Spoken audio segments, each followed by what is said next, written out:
तो चलिए चर्चा की शुरुआत पहले अशोक तिवारी आपके पास ही आते हुए, हालांकि जहां आप मौजूद हैं सभी आतुर हैं वहां की तस्वीरें देखने के लिए, लेकिन क्योंकि फोकस हम सीट शेयरिंग मुद्दों को लेकर हम बात करना चाहते हैं, तो जो पीडीए यात्रा समाजवादी पार्टी अखिलेश यादव जो निकाल चुके हैं, कल से यात्रा की शुरुआत हो चुकी है। मैं समझना चाहूंगी ये यात्रा सिर्फ समाजवादी पार्टी के आगे का रास्ता क्लियर करने के लिए या इंडिया गठबंधन का भी कुछ रास्ता बनाती नजर आएगी?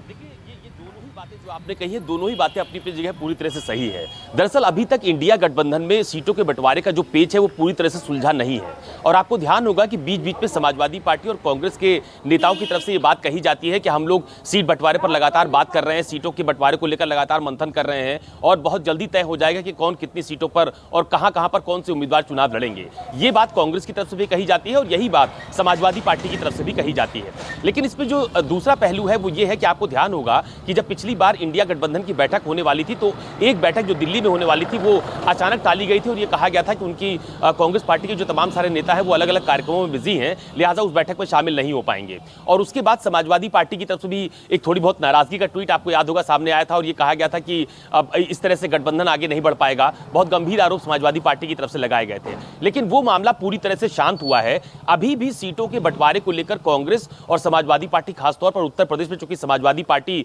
प्रमुख विपक्षी दल है, लिहाजा सीटों के बंटवारे को लेकर दोनों दलों के बीच बातचीत लगातार जारी है। लेकिन इस बीच में दोनों ही पॉलिटिकल पार्टीज की तरफ से अपनी अपनी जो पॉलिटिकल रणनीति है उसके तहत आपको सभी जो दोनों पार्टी है वो बढ़ती हुई नजर आएगी। आपको ध्यान होगा कि अभी जब अयोध्या का एक बड़ा मुद्दा उठा था, अयोध्या को लेकर के कांग्रेस का जो शीर्ष नेता था उसने कहा था कि वो प्राण प्रतिष्ठा के कार्यक्रम में शामिल नहीं होंगे, लेकिन यूपी की जो कांग्रेस की स्टेट बॉडी है, अजय राय जो उनके कांग्रेस के प्रभारी है, अविनाश पांडे, तमाम सारे नेता यहां अयोध्या पहुंचे थे, सरयू में डुबकी लगाई और अपनी आस्था राम और राम मंदिर के प्रति प्रकट भी की। उन्होंने कहा इस पर राजनीति नहीं होनी चाहिए। दूसरी तरफ समाजवादी पार्टी की तरफ से लगातार अलग अलग इलाकों में खुद अखिलेश यादव आपको अलग अलग जनपदों का दौरा करते हुए नजर आ रहे होंगे। कार्यकर्ताओं के साथ वो बैठक कर रहे हैं। अभी कुछ दिन उन्होंने लखनऊ भी लगातार कार्यकर्ताओं के साथ बैठक की और सीटों को लेकर उन्होंने फीडबैक भी लिया कि किन सीटों पर लड़ना कितना जायज होगा, कहां पर हम ज्यादा मजबूत हैं।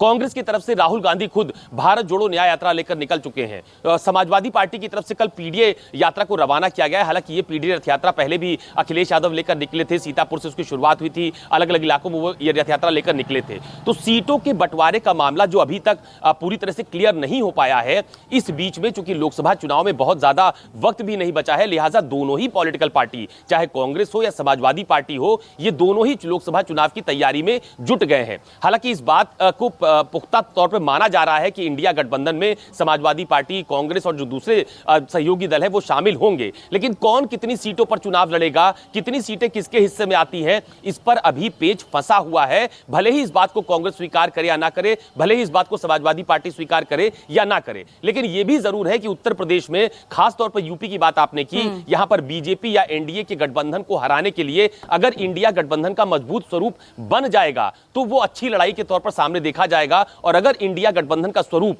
जिसका दावा किया जा रहा है, अगर वो आकार नहीं ले पाएगा तो उत्तर प्रदेश की लड़ाई आप यूं कह पाएंगे कि शायद बीजेपी या एनडीए के सामने बहुत कमजोर हो जाएगी। तो अभी दोनों ही पॉलिटिकल पार्टीज की तरफ से अपनी अपनी अलग अलग तैयारी की जा रही है। लेकिन एक बात जो मैंने पहले भी कही है कि ये अब ये मौका नहीं है कि एक पॉलिटिकल पार्टी अलग तैयारी करे, एक पॉलिटिकल पार्टी अलग तैयारी करे।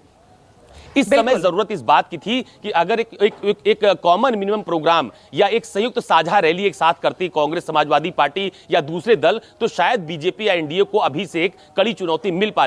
पाती, जो कि अभी तक नहीं मिली। ठीक है।